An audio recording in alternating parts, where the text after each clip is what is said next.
E uma frase muito legal, que é a alegria vira para a ansiedade e fala assim, ansiedade, você não pode controlar o que a Riley vai ser, né? Exato. E isso é uma coisa que a gente usa muito no consultório, né? Que é a gente conseguir se distanciar da ansiedade, porque a ansiedade não é o que a gente é. Ela é apenas uma emoção. Olá, meu nome é Raquel. Eu sou Mira. Nós somos psicólogas clínicas. E hoje a gente vai falar do filme mais aguardado do ano e que a gente adorou muito, Divertidamente 2. Tá, já vamos começar falando, porque não tem como contextualizar nada que vocês já viram aí. Gente demais falando sobre isso, entendeu? Não preciso contar a história. A minha vontade era pegar o filme e ir pausando a cada cena para poder falar. Porque era isso que eu queria fazer no cinema, né? Eu estava tentando escrever tudo, porque é de uma riqueza, né? Enorme, enorme, enorme, enorme. Né? Eu acho que superou as minhas expectativas. Eu não estava muito, né, com muitas expectativas, mas o filme é realmente muito bom. E muito baseado no que hoje a ciência da psicologia sabe sobre o funcionamento do cérebro, sobre formas de lidar com as nossas emoções, sobre compaixão. Então, enfim, é um filme muito primoroso, especialmente porque ele está baseado em conhecimento científico. Nada ali é inventado no que diz respeito à forma como a gente funciona de verdade, né? Sim. Inclusive, eu lembrei que tinha um vídeo antigo nosso que a gente falou assim, nossa, a Pixar, ela sempre se sai muito bem nesses filmes, porque é impecável, né? Não tem nada de mau gosto, não tem nada, assim, errado, conceitualmente. E a gente se comentou, né? O time de consultores deve ser incrível. Não, a gente achava, né? A gente achava, não é possível, eles têm que ter consultores psicólogos, A gente não parou para ir pesquisar, mas a gente chegou a essa conclusão. E aí, nesse filme especificamente, do Divertidamente 2, a gente teve a Christine Neff, que fala sobre autocompaixão, como consultora. Então, aí depois que a gente soube disso, aí as expectativas cresceram mais ainda e a gente está aqui muito animada para falar do filme. Bom, olha só, tem muita coisa para falar do filme, de fato, mas a gente vai tentar organizar, porque a vontade era essa mesmo, de ir cena por cena, mas não dá. Então, a gente vai tentar organizar em 3 grandes blocos, né? Então, o primeiro bloco vai falar sobre ela, a estrelinha do filme, a ansiedade. Então, a ansiedade é uma emoção nova, ela vem acompanhada também por outras, mas que nesse filme ficaram um pouco secundárias ainda. Bom, é exatamente aquilo, gente. A ansiedade, ela funciona exatamente como está no filme. Tem alguns pontos específicos, né, que a gente vai passar aqui, e o primeiro deles é como que existe ali alguma coisa sobre o controle. Né? O controle das situações. Então, a ansiedade chega e ela começa a querer controlar tudo que pode acontecer, né? Então, ela precisa prever tudo que pode dar errado, os piores cenários, para que possa prever também como lidar com esses piores cenários. E aí, sei lá, uma parte muito legal é que quando eles estão lá no forte, né, de travesseiros e tal, tarará, e tem vários soldadinhos, eu não sei o que eles são. Eles são, sei lá, vou chamar de soldadinhos, e eles estão todos lá desenhando os piores cenários, e só aparecem os piores cenários no telão, e a ansiedade lá, vambora, galera, vambora, a gente tem que esgotar todas as possibilidades para se preparar para todas elas, e só coisa ruim, gente, só coisa ruim. E é exatamente isso, tá? Só que por quê? Porque a ansiedade, a função dela é identificar as ameaças e os perigos para que a gente possa se proteger dessas ameaças. Então ela não faz isso de brincadeira, ela não faz isso para ser malvada, ela não é uma vilã na nossa vida. Pelo contrário, o papel primordial dela é nos defender de ameaças, nos preparar para lidar com ameaças. E tem uma sutileza, né, de por que a ansiedade assume o comando. Porque o filme já começa com a alegria tendo aprendido a função de que todas as emoções são importantes. Então, assim que elas chegam, o papel da alegria é: ah, não, tudo bem, vem cá, vamos lá, se apresenta. Você é importante pra gente, qual é a sua função, para que você existe e tal. Mas tem uma sutileza que, quando a Riley tá indo pro acampamento lá, né, não é acampamento, enfim, pro final de semana de hóquei, as amigas dizem que vão mudar de escola, né? Então, essa é ali a situação ativadora maior da ansiedade. Então, o filme tem esse cuidado, inclusive, de demonstrar que teve um fator de fora, né? Não é que ela estava normal e estava tudo indo muito bem. Não, tinha um problema que se configurou de uma forma muito inesperada, né? As amigas dela não vão estar com ela no próximo ano. E aí? E aí ela tem que fazer novos amigos, e aí ela tem que entrar no time de hóquei para ter novas amigas. Então, tudo isso ativa essa situação de ansiedade, que é o que realmente acontece na nossa vida, né? Geralmente, a gente vai ficar ansiosa quando a gente vislumbra algum problema, que foi o que a Raquel falou. É para isso que a ansiedade acontece, né?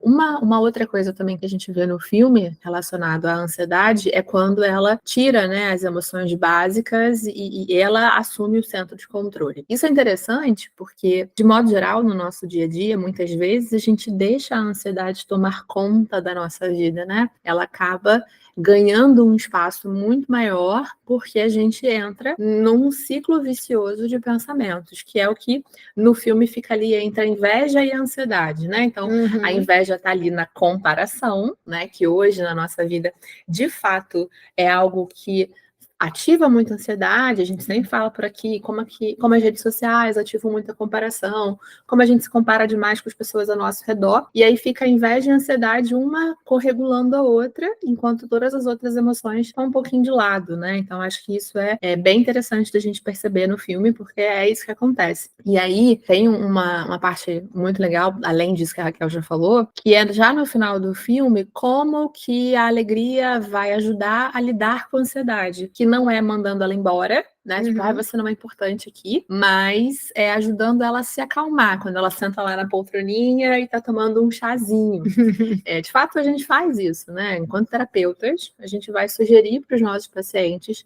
que quando estiverem ansiosos, que eles possam aceitar a existência da ansiedade, entender que ela está no comando, mas agir em prol de diminuir essa ansiedade para conseguir lidar com ela. E uma pergunta, né, que a alegria faz para a ansiedade, que é ótima, que é a ideia do que você pode se preocupar nesse momento, né? Então, assim, o que vai acontecer daqui a tanto tempo a gente não sabe, mas e agora? Aí a ansiedade fala assim, prova de espanhol. Aí todo mundo fica, como vamos estudar para a prova de espanhol? Que é isso, né? Justamente esse lado bom vamos lá, esse lado bom da ansiedade, que a gente está em alerta, a gente se preparar para, de fato, aquilo que é possível intervir, que é a diferença que a gente faz muito no consultório entre planejar e controlar. Né? O planejamento, a gente precisa ter planejamento, a gente precisa pensar no que a gente vai fazer. Então, se eu tenho prova, como é que eu vou estudar, quais vão ser os nossos próximos passos. Então, tem uma visão de futuro, mas o planejamento, ele não pressupõe um controle de tudo que vai acontecer. E aí, no filme, fica muito claro que está falando de controle, né? A ansiedade quer controlar todo e qualquer movimento da Riley. Uma outra parte que chamou muito a nossa atenção, que também foi, eu diria, perfeita, eu não gosto de usar essa palavra não, mas foi quando a Riley tem uma crise de ansiedade no jogo. Ela faz algumas coisas ali, ela começa a ficar muito agressiva no jogo por conta da ansiedade, porque ela quer fazer os gols e ela quer ser escolhida pela técnica, e aí ela começa a cometer erros, na verdade, por conta da ansiedade, e ela tira aqueles 2 minutos, né? Ela comete uma falta e ela precisa ficar no banco por 2 minutos. E enquanto ela tá ali, ela tá vendo todo mundo, ela tá com medo de ter machucado alguém e tudo, a ansiedade começa a ficar enlouquecida. Então ela vai de um lado pro outro na mesa do centro de controle e tudo, e nisso a Riley tá ali, ela começa a sacudir a perna, ela começa a perceber que o coração dela tá batendo mais forte, ela começa a suar, e ela começa a ficar meio sem ar, e nisso aquilo vai crescendo. E aí as amigas mais antigas começam a perceber, né? E vão lá falar com ela, tá tudo bem? E aí ela, não, tá, mas claramente não está tudo bem. E nisso a ansiedade vai perdendo o controle, é nessa hora que as outras emoções chegam. Sim, né? E se juntam, né, para interromper o que está acontecendo. Que entra nesse campo do acalmar. Então, quando as outras emoções chegam, a ansiedade vira literalmente um furacão ali. Então, a alegria, ela consegue passar e começa a conversar com a ansiedade para mostrar que não tem como ela ter o controle de tudo, que não tem como ela conseguir prever tudo que pode acontecer. E uma frase muito legal, que é a alegria vira para a ansiedade e fala assim, ansiedade, você não pode controlar o que a Riley vai ser. Né? E isso é uma coisa que a gente usa muito no consultório, né? Que é a gente conseguir se distanciar da ansiedade, porque a ansiedade não é o que a gente é. Ela é apenas uma emoção que a gente está experienciando, mas ela não é a gente. E essa frase é fundamental. E a gente tem muito esse hábito, né? Porque eu sou ansiosa. Ninguém é ansioso. Nós estamos ansiosos, nós estamos tristes. Ninguém é uma emoção.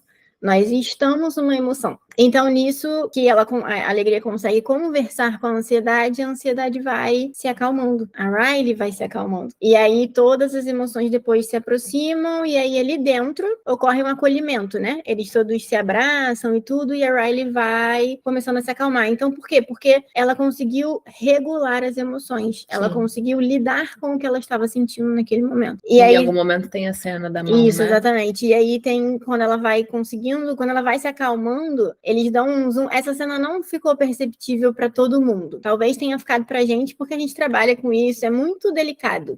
Quando ela começa a se acalmar, eles dão um zoom na mão dela, sentindo o banco que ela está sentada. E essa é uma técnica que a gente usa em terapia e que a gente ensina aos pacientes a usarem na vida, que é o que a gente chama de técnica de aterramento. Então, quando a gente está muito ansioso, uma crise de ansiedade, não precisa ser uma crise, a tendência é que a gente fique muito no que está na nossa cabeça. E aí a gente se desconecta um pouco da realidade. E naquele momento, quando eu sinto o que está ao meu redor com o meu tato, né? Então, seja a minha mão, seja tirar o sapato e botar o pé no chão. Que geralmente a gente faz com o pé. Né? Exatamente. Mas ela tá jogando rock, até que ela tire a bota lá do rock. Exatamente. Não ia dar, ia ser muito, muito para um filme, né? Exatamente. Então ela faz com a mão, que é uma ótima solução. Isso. Então a gente costuma tirar o sapato, botar os 2 pés no chão para sentir, estou aqui. Sabe? Então é literalmente me aterrar, voltar para a terra, né? Voltar para onde eu estou, para o momento que eu estou. E essa cena foi assim muito sutil, mas foi uma cena que fez toda a diferença, né? Então é algo que é uma coisa que a gente ensina. Sim. Tem um outro ponto também, né? Isso mais no início do filme, quando eles estão. A ansiedade ainda não chegou, né? As outras emoções também não chegaram. Tem uma hora que a alegria fala assim: não, esse é um pensamento que a gente não precisa focar agora. Isso também é um exercício que a gente pode fazer. Quando a gente fala de práticas de mindfulness, a gente está falando exatamente disso, da gente conseguir entender que os pensamentos são como ondas, enfim, a gente usa analogias com a natureza, de que eles podem ir embora. Então, a gente é capaz de reconhecer um pensamento e deixá-lo passar e não se prender a ele. E tem vários profissionais, né, da área da psicologia e da compaixão que costumam brincar que o nosso cérebro é velcro para pensamentos que atrapalham e teflon para pensamentos legais que fazem a gente se sentir bem, né? Então, a ideia de você praticar mindfulness é justamente essa ideia, de você também conseguir deixar os pensamentos passarem, que não é evitá-los, não é rejeitá-los, mas é entender que são apenas pensamentos e que, enquanto pensamentos, podem ir embora, né? Sem que a gente precise se deter neles por muito tempo. Isso aí. E aí, nosso segundo grande bloco de tema, de tópico, é o senso de si que tem no filme, né? Então, o senso de si seria a construção das crenças, a construção dos valores da Riley, aquilo que é importante para ela, aqueles pensamentos que vão formar quem ela é, né? O que ela acredita, como que ela vai interpretar o mundo, como que ela vai interpretar as relações e como que ela vai enxergar ela mesma. Sim. Todo mundo tem essas ideias mais profundas sobre si mesma que vão guiar a forma como a gente lida com o mundo, né? E aí isso é muito legal, que no começo do filme, esse senso de si, ele é basicamente formado por afirmações. Eu sou legal, meus pais me amam, eu sou uma boa amiga. E ao longo do filme, conforme os problemas vão acontecendo, eles deixam de ser afirmações para serem condições. Se eu entrar no time, as pessoas vão gostar de mim. Se eu for descolada, as pessoas vão ser minhas amigas. E aí, percebam se a gente, olha a sutileza da formação da frase, mas como isso é ainda mais desesperador, né? Uma coisa é dizer assim, as pessoas me amam, as minhas amigas me amam, os meus pais me amam. Agora, se eu fizer isso, é que as pessoas vão gostar de mim, é que eu vou ser legal. Então, isso abre margem para a gente ter que fazer muita coisa e nunca achar que tá entregando o necessário, né? Condicionar o que a gente pensa sobre a gente na reação com o outro não é exatamente o melhor caminho, né? Mas, assim como o próprio filme colocou, é assim na vida real, né? Então, assim, isso que eles chamam de senso de si no filme, a gente também pode chamar na psicologia de crenças nucleares, crenças centrais, e elas, de fato, elas vão sendo formadas ao longo da nossa infância, né? E os acontecimentos, principalmente na adolescência, ou vão reforçar essas crenças, ou vão modificar essas crenças, como é no filme, né? Exatamente. A marca do filme é justamente a entrada na adolescência, né? Tem aquele comecinho, quando começa a obra no centro de controle, que é o desculpe perturbar, a adolescência, desculpe o transtorno. A puberdade bagunça tudo, uma coisa assim. Exato. É importante a gente lembrar que ali ele está marcando 13 anos. Não é exatamente essa, né, assim, nossa, só com 13 anos, então as pessoas vão ter uma faixa ali para se entrar na puberdade e para novos assuntos acontecerem. Tem ali a nojinho, que a menina tá, né, não usou desodorante, então tá com mais CC, então essas transformações, tanto biológicas, né, que vão acontecendo no corpo, quanto também as transformações que vão acontecendo na forma de lidar com as pessoas.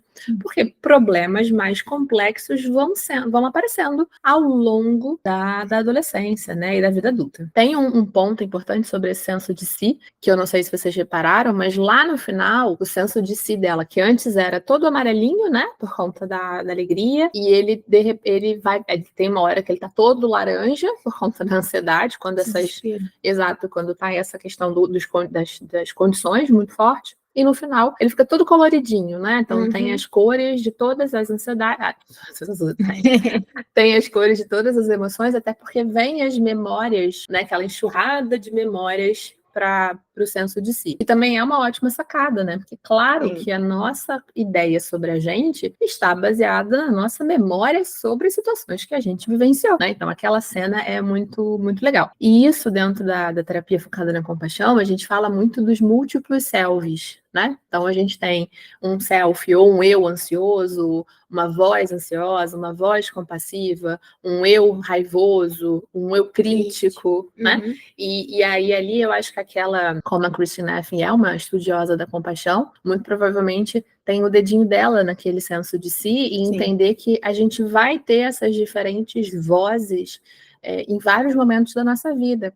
E que o ponto-chave na terapia, né, que a gente está focando em desenvolver, é que tenha uma voz que consiga dar uma certa regulada, que no filme fica muito na imagem da alegria, né, que é óbvio, né, tem que ter um limite, né, eu estava vendo outro dia, parece que a Disney tinha pensado, a Pixar tinha pensado no começo de 30 emoções, né, e depois eles foram enxugando, porque é uma animação, né, gente, então é muito difícil. E aí fica ali centrado na figura da alegria, mas que a gente poderia dizer que está mais relacionado à calma, à tranquilidade, né? A compaixão, a própria compaixão, que não é exatamente uma emoção, é uma motivação, tecnicamente falando, mas evoca muitas emoções. Então, é ter essa voz compassiva como o agente regulador da história, né? Mas essa ideia de que não dá para a gente negar as nossas memórias e as nossas dificuldades dentro da formação de quem nós somos é fundamental. Então, não dá para rejeitar nenhuma emoção, não dá para rejeitar nenhum acontecimento da nossa vida para dizer assim, não, isso não fez diferença para mim. O que acontece com a gente faz diferença e molda quem a gente é, o que a gente acredita e o que a gente pensa. Tem um detalhezinho que não está dentro dos 3 blocos, mas aqui agora acabei de me lembrar, que eu acho que é fundamental para a gente entender, para a gente ressaltar aqui, né? Porque é a vergonha com a tristeza, né? Essa relação, que é a relação que dá, né? Salva ali a história. O papel da vergonha como uma emoção importante ali naquele contexto. A vergonha está muito relacionada com a ideia que as pessoas vão pensar sobre a gente, né? Geralmente as críticas que eu acho que o outro vai pensar sobre mim. E quando a gente fica com vergonha, muitas vezes a gente fica triste, né? Então e aí eles fazem essa combinação, né? A vergonha é esse meio de caminho ali com a tristeza, elas se vinculam muito facilmente e, enfim, a organização ali só volta a acontecer porque tem esse trabalho de cooperação entre vergonha e tristeza. De novo, né? Mais uma vez mostrando que uma emoção que muita gente não gosta de sentir, né? Todo mundo fala, para que ter vergonha? Não precisa ter vergonha. Ela é fundamental para o nosso funcionamento. O ponto é, tudo em excesso atrapalha. Alegria em excesso atrapalha, tristeza em excesso atrapalha, ansiedade em excesso atrapalha, vergonha em excesso atrapalha. Mas a gente precisa de todas essas emoções na nossa vida, né? Até porque a função inicial da vergonha é fazer a gente refletir sobre o que a gente fez, que a gente não gostou, que nos deixou envergonhados, para que a gente possa mudar daqui para frente, né? Não fazer de novo, evitar que aconteça. aconteça. O que acontece normalmente é que a gente acaba, a nossa voz crítica, o nosso eu crítico, ele fala tão alto quando a gente tá com vergonha que a gente não consegue muito usar isso de forma eficaz. Então, a gente fica só alimentando a vergonha e ela fica em excesso. Então, por isso que ela é tão desconfortável. Mas eu sei que durante o filme, conforme o senso de si da Riley ficava laranja, gente, foi me dando um desespero. Eu virei pra mim e falei assim, ela vai ter um transtorno de ansiedade. Pelo amor de Deus. Que é isso, né? O filme não traz isso, mas é isso, né? Quando a ansiedade ela toma ali muitas vezes o comando total, é o que a gente vai falar de um transtorno de ansiedade, com certeza. Sim. Né? E aí o terceiro grande bloco de tema é a cena pós-créditos. Ficamos... Muitos minutos. Exatamente. Ficamos muitos minutos aguardando, é uma cena muito pequena, e que vi muita gente falando assim, eu fiquei aqui esperando esse tempo todo pra isso. Mas pra gente que tá aqui desse lado, entendeu? De entender a ciência das emoções e tudo mais, a gente entende que ela é muito importante. Então, a última cena, a Alegria tá indo buscar, resgatar, como se fosse um segredo sombrio da Riley, né? Então, é uma sombra ali que a gente interpretou como o nosso lado sombrio, que todos nós temos um lado sombrio, apesar da gente querer dizer que não. Que é um pilar importante das teorias de compaixão, né? Paul Gilbert, que é um dos autores principais da terapia focada na compaixão, ele sempre fala sobre isso, né? Sobre a importância da gente conseguir lidar com o nosso lado sombrio, aceitá-lo, porque todo mundo tem, e usar as estratégias necessárias para que a gente possa lidar com ele, né? Para que ele não assuma o poder, obviamente, do nosso controle, mas que a gente consiga lidar com ele. E aí é exatamente isso que a cena fala, né? A Kristin Neff, que a gente está falando várias vezes, ela publica coisas junto com o Gilbert, né? Eles têm relações acadêmicas, vamos dizer assim, relações de pesquisas, e eu acho que é por isso que vem essa ideia ali de ter um lado sombrio, porque é uma cena que de fato está nos créditos, muito provavelmente por conta da edição, né? Acharam que talvez não fosse uma cena tão importante, mas eu acho que ela deve ter batido o pé ali, porque a ideia da compaixão isso faz muito sentido, né? A entender que a gente não é só coisa boa. Sim. A gente tem um lado que a gente precisa cuidar, que a gente precisa tratar, que a gente precisa olhar com carinho e com compaixão, obviamente. E é muito curioso que essa sombra, né, que seria o lado sombrio, ele fala assim, não, agora não, ainda não tá na hora, e ele vai lá e fecha a porta e volta para onde ele estava guardado. O que é muito interessante também, porque podem ter momentos da nossa vida que a gente pode não estar preparado para lidar com isso. E tá tudo bem, a gente só não pode deixar de olhar para isso, assim, não olhar nunca. Então, ali naquele momento, a gente pensando no contexto da Riley em si, passando pela puberdade, por todas essas coisas, talvez realmente não fosse o melhor momento para ela trazer à tona esse lado, sabe? E olhar para isso. Mas quando você está ali num momento, né, mais adulto, com mais capacidade de conhecer, num processo terapêutico, então isso tudo começa a ficar mais claro, começa a ficar mais possível de uma forma mais saudável. Sim. Né? Bom, e aí aquilo que a gente fala, né? Parece filme para criança, mas definitivamente não é filme para criança. Exatamente.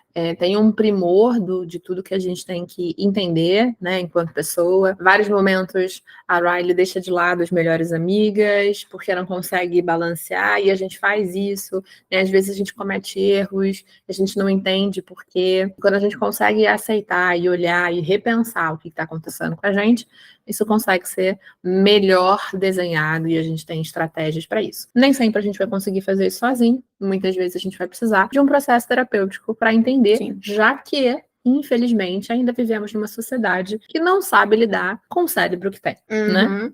Exatamente. Então, se você gostou do filme, você já conta, porque a gente gostou. Tem mais alguma cena que você quer que a gente avalie? Assim, poxa, mas eu não entendi isso aqui, né? Ou, ai, não, esse pedaço é tão legal. Fala pra gente. Não tem problema, a gente vai gostar pouquinho de fazer. Um outro vídeo, quase nem queremos. Esse aqui já deve ter, sei lá quanto tempo, porque a gente tá falando pra caramba, mas enfim. E então, não esquece de curtir, comentar, compartilhar, aquilo de sempre. E ativar o sininho, né? Receber notificação quando a gente publicar o vídeo. Isso aí, até a próxima. Até!